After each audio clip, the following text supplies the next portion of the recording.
and welcome to the Mailbox Rogues Gallery. My name's Birch. My name's Sean. Hello. Ugh, we're doing this again. Yes, we are. We did this last week. Yes, we did. Yeah. Okay. Well, hello, how are you? I'm very good, thank you. Have you any funny anecdotes to tell me before we start? Not really. This podcast is the highlight of my life. I thought as much, yeah. We'll just plough on then, will we? Yeah, let's. So this is part 2 of our Beatles extravaganza. Our Beatles duology, a word you taught me in a previous episode. Yep, in reference to the Nutty Professor films. Exactly, yeah. So this is part 2. We last left those crazy lads from Liverpool around about the mid-60s. We're going to pick up and finish off the last part of their career. That's right. Now, if you've not listened to part 1, what are you doing here? Yeah, go back and listen. Yeah. It laid some very important groundwork, I feel, in the last episode. You'll be completely lost just listening like this. You probably won't know anything about them. The overarching narrative will just be lost on you. So go back and listen and download it a couple of times because it helps us. Yeah, get those figures up. So we're now at the mid-60s where we previously left off. A little recap. They found fame, or rather infamy, in Hamburg, got a bit better as a band, and were introduced to drugs. Yeah, that's pretty much all we covered, actually, last week, now that I think about it. Maybe people don't have to go back and listen to the previous episode. So, we're in the mid-60s. Of course, at this point... heady days, mid-60s. Very heady days. And at this point, of course, Paul McCartney died. I'm quite surprised that you've said that, because... He didn't die, did he? Because the Beatles were, he's still alive today and everything. Well, you say that, but there are some people who believe that he, in fact, died in a car crash in 1966. You being one of these people? Absolutely. Okay, but if he died, how come he's still alive? They've got Paul lookalike who pretended to be him. They've got a Paul alike? They've got a Paul alike. The government, MI5... They had a whole string of these Beatle clones, right, just in case something like this would happen. So they literally just said, "I'll get Paul alike number 0001." Brought him out, said, "Right, you're going to be Paul McCartney now for the rest of your life. Right, that is your existence. That's what you're going to do." And he's like, "Yeah, okay, fine." So they kind of place him at the car crash that just happened, and he wakes up. "Oh, I'm Paul. What's going on?" And that's what he's been doing for. So he knows he's not really Paul. Yeah, it's a facade that he's been living for the past 50-odd years. Right, okay. I'm shocked, to be honest.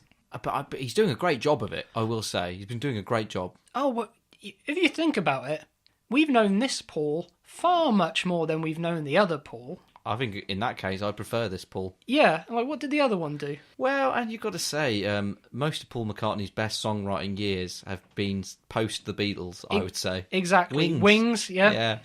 Wings, Band on the Run, what an album. Oh, yeah. And, of course, the Frog Chorus, we can't forget that. Oh, I do keep forgetting about that until you remind me periodically. Anybody who hasn't heard Paul McCartney's Frog Chorus, Google it. For Rupert the Bear, charming little song. Yeah, lovely. But the evidence is there, Sean, that he died. For instance, the Abbey Road album cover, very famous. If you notice, you look at the 4 of them crossing the zebra crossing on Abbey Road. Yeah. Paul is the only one not wearing shoes. That's true, yeah. Now, do you mean to tell me that that's not a sign that he died in 1966 and was replaced with a clone? It's difficult to claim that he didn't die once you're faced with that sort of evidence. He's out of step with everybody else as well, isn't he? Another thing as well that I saw when I was having a look at this kind of like Paul is dead conspiracy, in Strawberry Fields, a lot of people thought that they heard "I buried Paul." Is that John Lennon saying that? Yeah. Right. John Lennon saying that "I buried Paul." But John Lennon in an interview said that the line, rather than "I buried Paul," was cranberry sauce. Now, I've not listened to the song in ages. I'm very curious after this recording session. I'm going to go back and listen just to see how someone could confuse "I buried Paul" with cranberry sauce. I'm interested to know why he was singing about cranberry sauce more than anything. I can't remember him saying cranberry sauce in that song, but I saw it on the internet, so it's got to be true. Well, most of Sgt. Pepper's is about marmalade jam, so I suppose it makes sense, doesn't it? That's right. And to be fair, I love putting a bit of buried Paul on my turkey at Christmas. Yeah, it's lovely. Buried Paul. So, Can we just have the final word on the matter? Paul is dead. Paul isn't dead. The original Paul, dead, definitely. New Paul, alive and kicking. Love and life. Yeah, good for him. Yeah. And so what do you think happened to all those other Paul clones in that facility that MO6 was running? Do you think they were just like let loose upon the world? Like, I don't know, because we've not seen any. And of course, George Harrison is also dead, and so's John Lennon. And they didn't think to kind of like bring out clones for them. No. Maybe that was just kind of very, no, people know that they're dead. There's no way we can get away with this. Yeah. I just like to think that there's a farm somewhere in the idyllic green pastures with all these Paul McCartney clones just bouncing around and chewing on the grass. And yeah, well, he'd love that anyway, wouldn't he? He does anyway. I just feel like that's a really lovely image of all these Pauls I have a very living in harmony. I have a very, even better than that, I think, is like this idea of this island of Ringos. Oh yeah. Okay, I like that too. Like the young Ringo, where he's just always jolly and always smiley. Yeah, he's wearing that silly train driver's hat. Yeah, that's right. Yeah, and they're kind of like taking in turns who's the kind of like the fat controller. Some of them are dressed up as little carriages. Yeah, going Thomas. around on this island. Oh, that's a very sweet image. And then he can always narrate Thomas the Tank Engine for eternity. Which is what he really wants, deep in his soul, I feel. Deep down in his soul. Yeah, that's sweet. Imagine if they formed a band, though. Imagine a Beatles, but they're all Ringo. Well, it would just be a very percussive group. Well, yeah, I mean, he was a songwriter as well. He did write Octopus's Garden. That's true, yeah, he did do that, yeah. He could do a whole album of sea creature gardens. He could do Lobster's Garden. He could do Squid's Garden. That's very similar to Octopus's Garden. He could do Sea Bass's Garden. Sea Bass's Garden, Starfish's Garden, Shark's Garden. The world is his oyster. Oyster's Garden. Oyster's Garden, yeah, that's right. Yeah. It's just I'm not asserting any of this as fact. I'm just saying it's a lovely little dream I have for Ringo and for Paul. Well, to the government, if they're listening to this, just free the clones. Free the clones, people. Yeah, that's I feel we should start a hashtag. Hashtag free the clones. Yeah. Oh, let's get that going. We'll start a Twitter movement. Yeah. For God's sake, it's 2018. Let these bloody clones free. Yeah.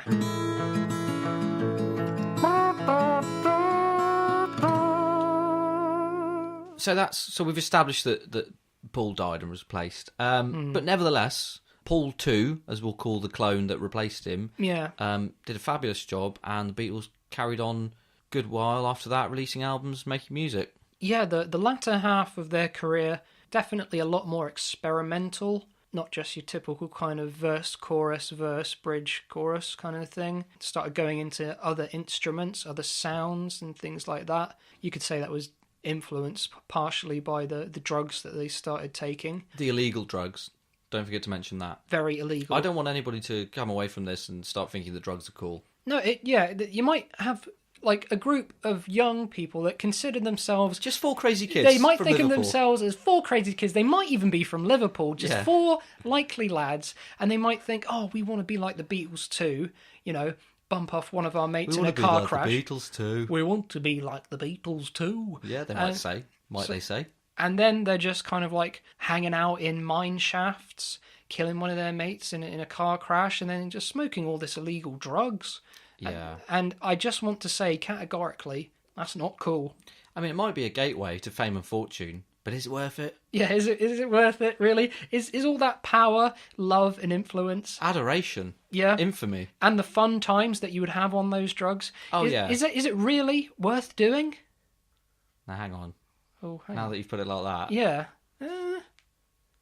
Anyway, we'll come back to this. It's a grey area. Yeah, I feel like me and you maybe need to have a bit of a... We can experiment with that and then report our findings maybe in next week's episode. Yeah, perhaps we can. Yeah. But anyway, the fact remains, they were becoming more experimental. And one of the things that influenced this experimentation was a trip that they took, one that I hadn't really heard of before. They went to Bangor. Bangor in Wales? Or Yeah, in Wales. Like, famously, there's like a lot about them kind of like being in India. But before that, they actually went to a seminar on transcendental meditation from the Maharishi Mahesh Yogi Bear. Okay, yeah. Who they also met in India. but they went to a seminar that he did in Bangor. Is this true?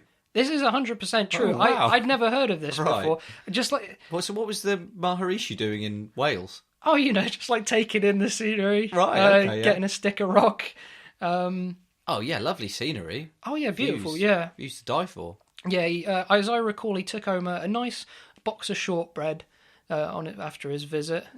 Lovely. A couple of postcards with like some hills in them. Maybe like a little sheep fridge magnet. Yeah. Yeah. And they, the Beatles, kind of like had some kind of interest in, I guess, transcendental meditation and opening up their minds. So they went there to Bangor to see this seminar. Also there were Mick Jagger of the Rolling Stones I've heard of him, yep. and Cilla Black. As Really? well. Yeah, Also of the Rolling Stones. that's right. Yeah, Yeah. and of Blind Date fame. Oh, yes, that's it there. That's what she's really famous for. That's right. So they went there. This was in August of '67. She was a fellow Scouser, wasn't she, Scylla? She was, yeah, as she often regaled. Oh, I spent a lot of time with them down in the Cavern Club. Oh, really? Yeah, it's just like every story that an interview is like, yeah, we get the fucking picture. You saw them. You happened to be young around that time in Liverpool. Well done. So they all went there. God rest her soul. Oh, yes, God rest her soul. But, yeah, so 1967 this was. Summer of Love. Everyone was kind of like off experimenting with like drugs and sex and like being free. But what it sounds like is the Beatles spent the summer in love going on a coach trip to Bangor with Cilla Black. I mean, it sounds like one hell of a coach trip. Yeah, Do you remember that TV show, Coach Trip? And it was like a game show, and they had to like couple up and vote people off. I know the title. I've never watched it. It's a bit like Come Dine With Me, but on a coach. Okay, yeah. Minus food. But, yeah, I'd love to see an episode of that with the Beatles and Cilla Black. That'd be brilliant, yeah. On their way to see the Maharishi. Yeah, they all gang up and vote Ringo off first, I reckon. But it's just such a odd image. Like, firstly, it's a Maharishi in Bangor, Wales. Yeah. And he did a seminar. It must have been in like a little village hall, probably on like a kind of a damp Sunday afternoon. He's there talking. He's like, what the bloody hell is he talking about? Yeah, it sounds great, though. And they were very influenced by this, which is when, famously, they went to India. Although, in my studying of the Beatles and this event, it's kind of a bit misreported. They didn't actually go with the Maharishi to India. They actually spent a few months in an Indian restaurant. Oh, is that it? Yeah. That is quite severely misreported, because I always thought they went to India. No, well, Well, they're yeah, just working in the kitchen, were they? yeah, they were just like working in the kitchen. Like one of them was a waiter.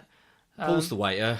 I reckon, who's the chef? Is that George? Yeah, I reckon. Yeah, George is the chef because he's kind of the one in the back doing great work, but he doesn't get as much props as he should. So Ringo's washing pots, definitely. yeah, Ringo's washing the pots. John's managing the place. Yeah, he's the leader. It's quite an operation they've got there, yeah. Yeah, but it really opened up their eyes, cooking those dishes and working in a restaurant. After all those years of being like the most famous people on the planet, it really kind of brought them to their roots. Well, you know what? They're just four crazy kids from Liverpool. Just four likely lads from Liverpool. And sometimes it helped to be reminded of their roots by starting and running an Indian restaurant. Absolutely. Well, God bless them. I feel like it was a very, very good step for them. Yeah. But after the Indian restaurant, they kind of thought, this is good, this. Maybe we should actually go to India. We like korma, so I'm sure we'll love India. Yeah, well, I mean, it's the next obvious logical step once you've successfully run an Indian restaurant. Definitely. So they went there. And was that mainly for like culinary tips, to pick up some more recipes, some more ideas, maybe a new type of dal that they hadn't heard of? Yeah, mainly. Yeah, they wanted to kind of they wanted to make sure that the onion bhajis that they were making in particular, sometimes when you make them, they can get a bit greasy, a bit stodgy. They wanted to make them nice and crispy. And authentic as well. Absolutely. Authenticity was very important to them. The spices and the flavours, and what better place to go than to India itself? I mean, the saffron that they get over there, I imagine it's completely different from what you'd get in Liverpool. I would imagine so, yeah. As much as those two places are compared constantly, Liverpool and India, there are definitely still some differences as well. Yeah, Liverpool deli. You say them in the same sentence all the time, don't you? They're just hand in hand, they go together. Particularly if you are in a Liverpool deli. That's true, yeah. So they also went there for enlightenment, to try and find peace. Because their manager, while they were in Bangor, Brian Epstein, he died when they were there. Rubbish. It was bad, yeah. And so I guess it was kind of a way for them Was that from a really hot curry? Yeah, he went in, he's like, oh, I see you lads are doing well. And they were like, yeah, it's just not too bad. Business is booming. And he's like, oh, go on, I'll have a curry. He did the kind of tradition, your classic mistake. He came in, he'd had a few beers. Get me the other thing on the menu. Yeah. And I was just like, I don't know if you really should. It's like, no, go on. And it was one of those places like you hear about where you have to sign something before you eat it.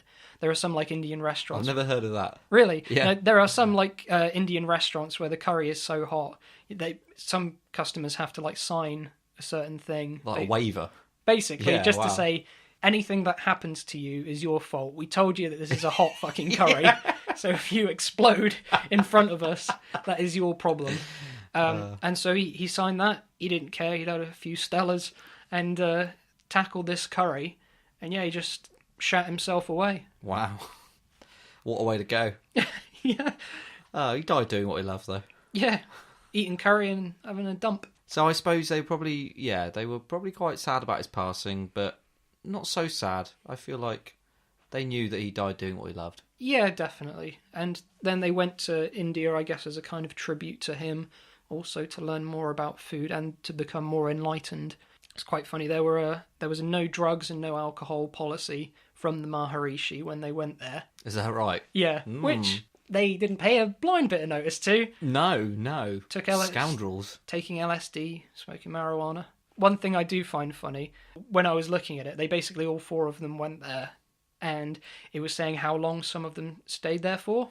Ringo lasted 10 days. Really? Yeah. That's not much of a holiday. No, not really. No, usually you need a place like India. You could do with a couple of weeks just to kind of get the lay of the land. Yeah, I feel like any holiday I've had that's only been 10 days is just because I don't have enough money to stay somewhere long enough. I Yeah. feel like he was probably doing quite well. He could probably stayed longer than that. Well, you're spending like 2 of those days travelling to and from the place. Yeah. So he wasn't really getting much out of it. He probably wasn't even acclimatised to the temperature by that point. No, he didn't know where he was. He was just like, well, he went there because he heard that their railway system is like on point. We know he's into trains. Yeah, and a lot of people kind of commute by train there, so obviously that was his main draw, basically, as a train spotter. Yeah.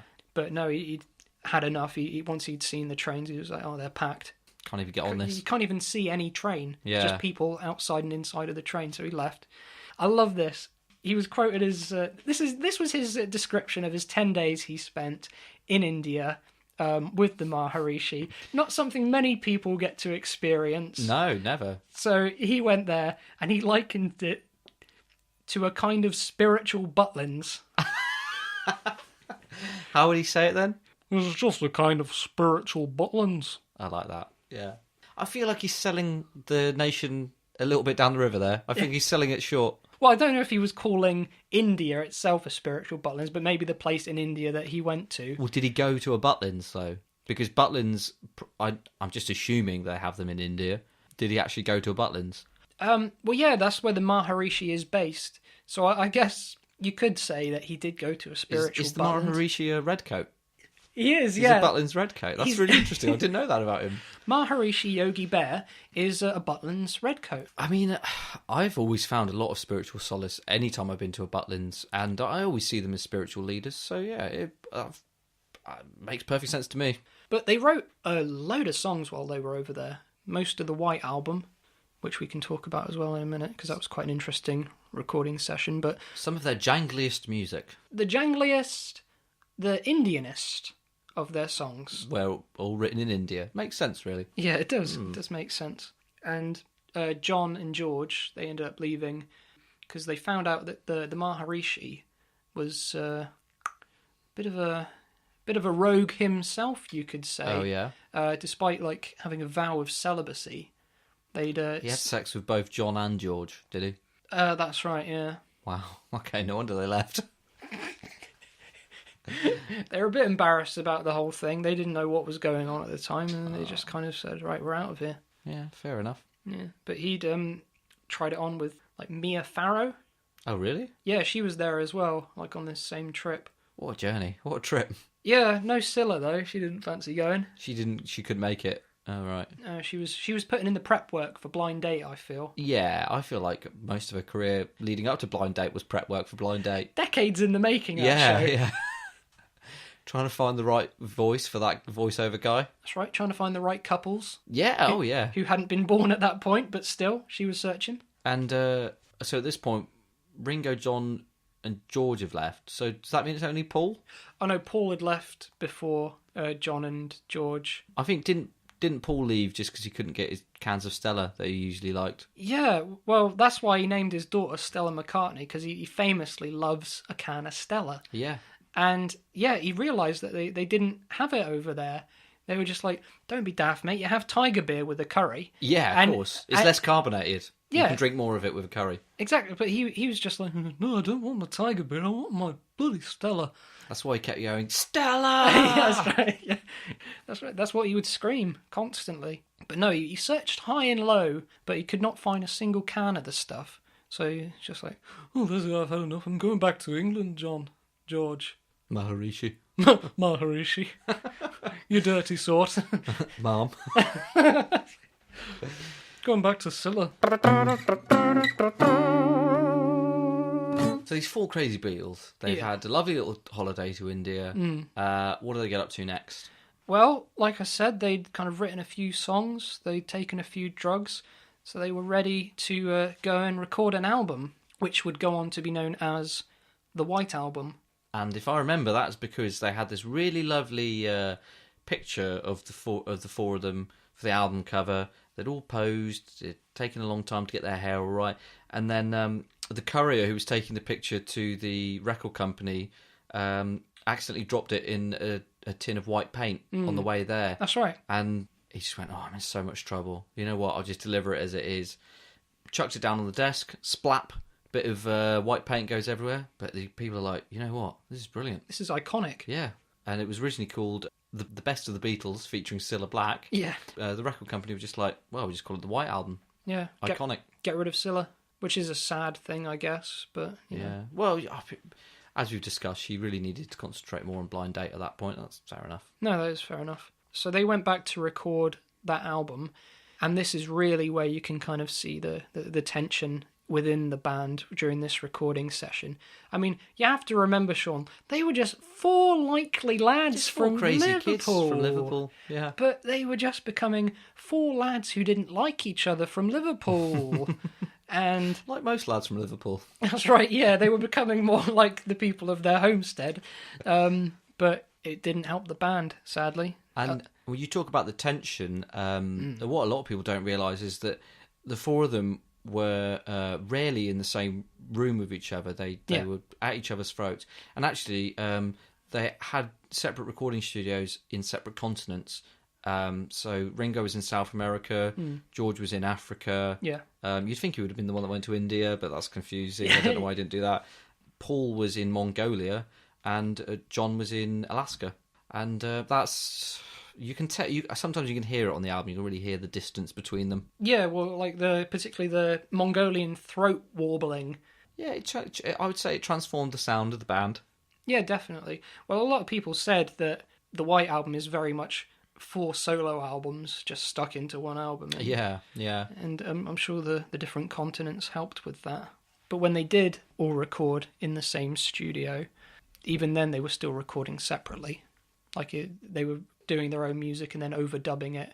You wouldn't have like Ringo and Paul and that all in the same room jamming along. They weren't jamming. They weren't jamming together, no. And one of the reasons for the kind of tension in the band was, of course, Yoko Ono. Who? Oh, right. You said you'd done your research before this. I lied, and as per usual, I did no research on the topic that we chose to talk about. Okay, well, just... is that obvious from the fact I don't know who Yoko Ono is? Yeah, it's pretty obvious, yeah. Yeah, okay, I'm sorry, you've caught me red-handed there. All right, well, just for next time now. Okay, yeah. I promise I'll research Yoko Ono next time. Okay, well, just to make you aware, she's a visual artist who John Lennon was quite smitten with. Oh yeah. He'd met her a few years before.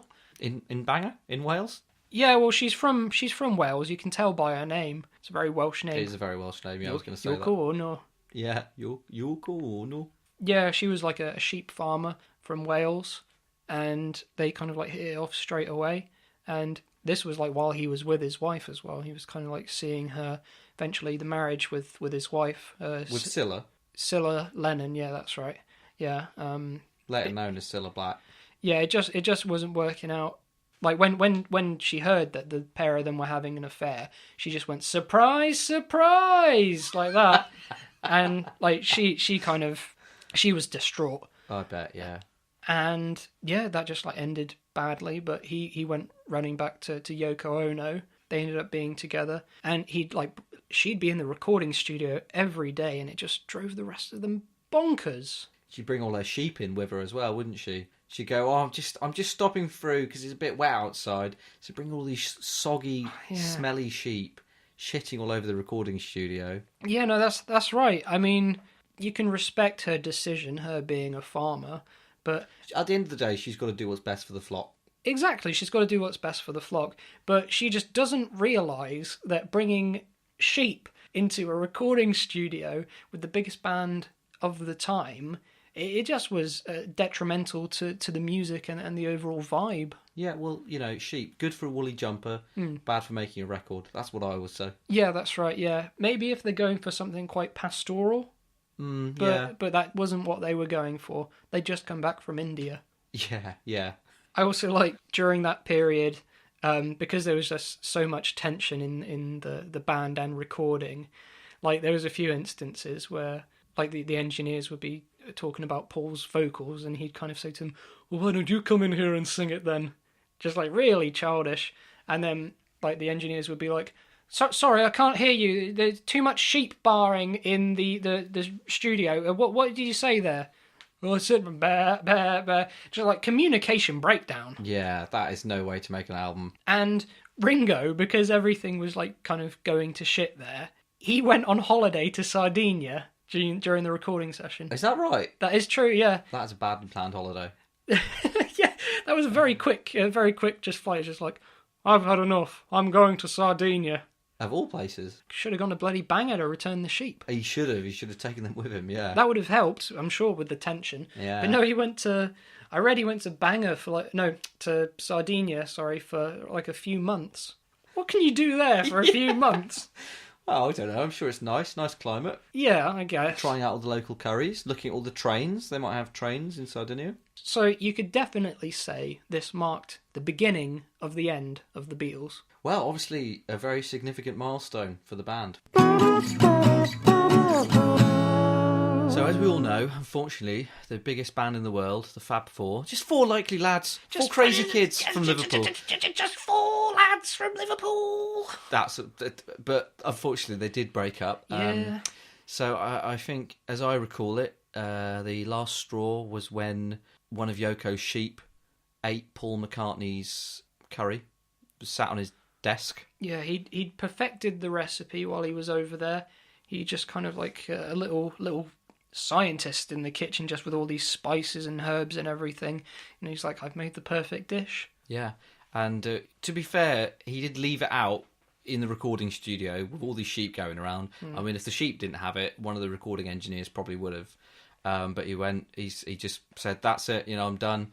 And that was, if I recall, he slaughtered most of the sheep to make himself a nice woolly jumper, and then that pissed off Yoko, which pissed off John. I'm not sure if you mentioned, but George was madly in love with John, so then George got upset. Yeah. And then, Ringo didn't really know what was going on. No, he just got back from holiday, hadn't he? Yeah, he comes back in, he's like... What I miss, lads? Yeah, he puts his suitcases down and he's like, I'm home. Room full of sheep blood and carcasses and people bickering and arguing, just like, yeah, come back at the right time.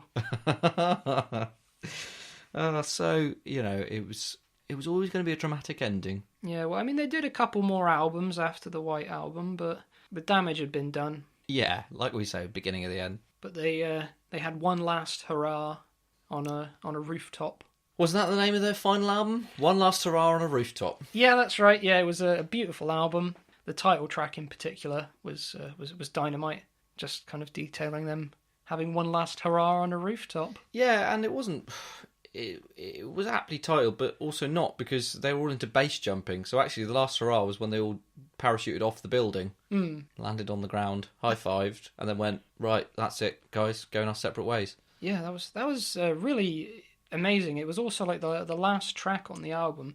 It was quite musical at first, and then the last track is literally just gushing wind, and you're wondering what the hell's going on. Then you slowly realise as the track develops, hang on a minute, they're base jumping from that roof. They've taken all their instruments with them as well. They're still going. Oh yeah, you could still, they were still playing along, but it was mostly wind that could be heard. It was quite hard to keep time, I imagine, for Ringo in general, let alone base jumping. Yeah, so they landed. And then disbanded. Landed, disbanded. But do you think why do you think they chose to play on a roof then, rather than, say, a venue? I don't know, because if you think about a roof, it's not a very flat surface. They were kind of stood on like it wasn't a flat roof then? No, it wasn't a flat Right. roof at all. No, they were just stood on like this guy's house. Like, and this person, he just kind of... It was very early in the morning as well, and he just like heard like these people setting up their instruments, and he's just like, what the bloody hell's that? He sees what the bloody hell's that? A slate tile goes past his bedroom window. Deirdre, come quick. Slate's fallen off roof. There's Beatles on roof. He looks out his bedroom window, sees all these people like snapping pictures, Yeah. thinking the dirty bastard's taking pictures of my wife. And so he storms out there in his dressing gown. He's like, what the bloody hell are you He's doing? still got his nightcap on. Yeah, that's right. Got a bollock hanging out. And he's like, what the bloody hell are you doing? And they're all just kind of like looking up at his roof. And he's like, what the bloody... And then he turns around, sees the Beatles playing on These his roof. four hairy blokes wearing suits. Yeah, that's right, yeah. And he couldn't believe it. He wasn't a fan, he was an old guy, and he was just trying to get some sleep, enjoying his twilight years. And yeah, well, Sunday mornings are for relaxing, aren't they? exactly, but these four likely lads from Liverpool... Just four crazy kids from Liverpool. just decided, fuck it. We've had a good innings. Let's end it by pissing off an old bloke by playing some music on his roof, bass jumping off his roof, and then fucking off. Yeah, and this poor Liverpudlian guy whose house they were on, I think there was a bit of history. He probably didn't remember, but I think at some point when they were kids, when the band was first formed, they kicked a football into his back garden and he wouldn't give it back. And this was like their very long, protracted revenge that they'd been sort of scheming about for all these years. He didn't really remember them. He didn't know who they were. And they're singing all these songs like, give us back our fucking football. Singing and dancing around up there. He doesn't know what's going on. Senile at this point, maybe. Yeah, exactly. And then, he was so confused by the matter, and then just as they were walking off, John just turns around and says, "Hey, mister, can we have our ball back, please?" And then he twigged it. He was like, fucking hell. That's little Johnny Lennon. Little Johnny Lennon, live and in the flesh. They showed him, though. Oh, yeah, they showed him. Yeah, he got owned. And then they base jumped off for the last track, yeah. I mean, it wasn't much of a base jump. He only had a 2-storey house, council house in Liverpool. Yeah, it was a very short track, I recall, that last one. Yeah. Like a second, 2. Well, they had parachutes on. It probably slowed them a bit. They just jumped, and then just as soon as the second they jumped, just pulled the parachute. So they drifting downwards. Yeah. You get a whole Hey Jude in there if you wanted. Yeah, if it was a big parachute. Yeah. Famously, the bigger the parachute, the longer the fall. Oh, yeah, there's some science going on there. Yeah.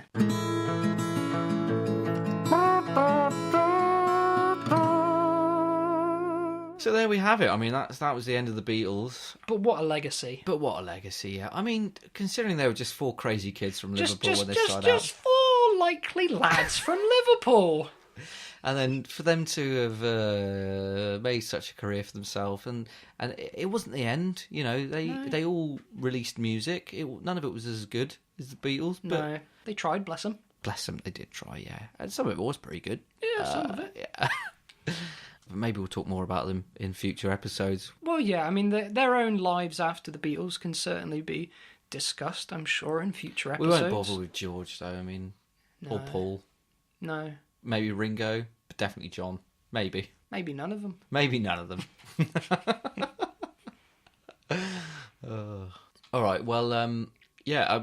As far as I'm concerned, that's enough. That's all we need to say about the Beatles. I will just say, as far as us recording this episode goes, I've noticed that you've brought a load of sheep in, and there's this kind of drenched, sodden Welsh girl standing at the back of the room, kind of staring at me. Who's that? Just out of interest. Shh! Quiet, Yoko.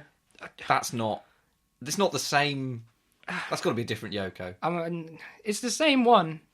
I thought you wouldn't notice the sheep. I fastened their mouths, as you can probably tell. Yeah, well, I smelt them. You smelt them before you heard them or Yeah. saw them. Yeah. Well, I just wanted to add a bit of experimentation to these recording sessions, God. Sean. Here we I go. just thought it would really kind of like make these recording sessions interesting and a bit different and edgy. Why can't we just do like we've always done? Boring, uninteresting, unfunny things that we've always done. Well, you know what? Tell you what. Why don't you record your bit in this room? I'll record my bit in the other room, and we'll see how it goes. Well, actually, I suggested that from the start. Right, listener, I think me and Birch have got some things to work out here. We'll just have to leave it at that. Yeah. So come on. Some tensions are arising, I can see. Yeah. This might be the last episode. We'll see. But let's not talk about that. But where can people catch us? Well, people can catch us. They can contact us via email, mailboxroguesgallery@gmail.com. They can contact us via Twitter @mailboxrogues. They can get us on YouTube, Podbean, and iTunes, and we'd be grateful if they would leave a review and a rating. Yep, all goes to help making the podcast more popular and grow. Well, that's obviously if we don't strangle each other out of frustration after the recording ends. Yeah, now. well, I might not be able to do any more recording sessions for a while. I've booked a rite of passage to India. And I've got a trip to Sardinia coming up, actually. That works out. Oh, okay, well, maybe we'll come back rejuvenated and kind of enlightened. We'll negotiate on how many sheep we'll have at any one point in the room. Compromise. Yeah, that's fair. That's fair. We'll leave it at that. All right. Yoko, is that all right? She's nodding. She's nodding, bless her. Yeah, okay, yeah. Well, it's goodbye from me, I'm Sean. And it's goodbye from him. I'm Birch. One last hurrah on a rooftop here in Litherpool. Those sheep were the last straw. I guess the band can't take it anymore. John, I tried to stay into you, but when we went to India, I knew there was no getting back from here. We had some real swell times. I got mistaken for Hitler and tried for war crimes. I may have been a clone, but when we walked out in your restaurant, I never felt alone. And Ringo went to Spain. Look at my train set, it's such a lovely train set. One last hurrah on rooftop you may see. Four likely lads from Liverpool will be. I'd just like to thank you on behalf of the group, and I hope we pass the audition. I've got blisters on my fingers. Ringo, we told you to wear a bloody plaster before you started playing, mate. That's your problem, not ours.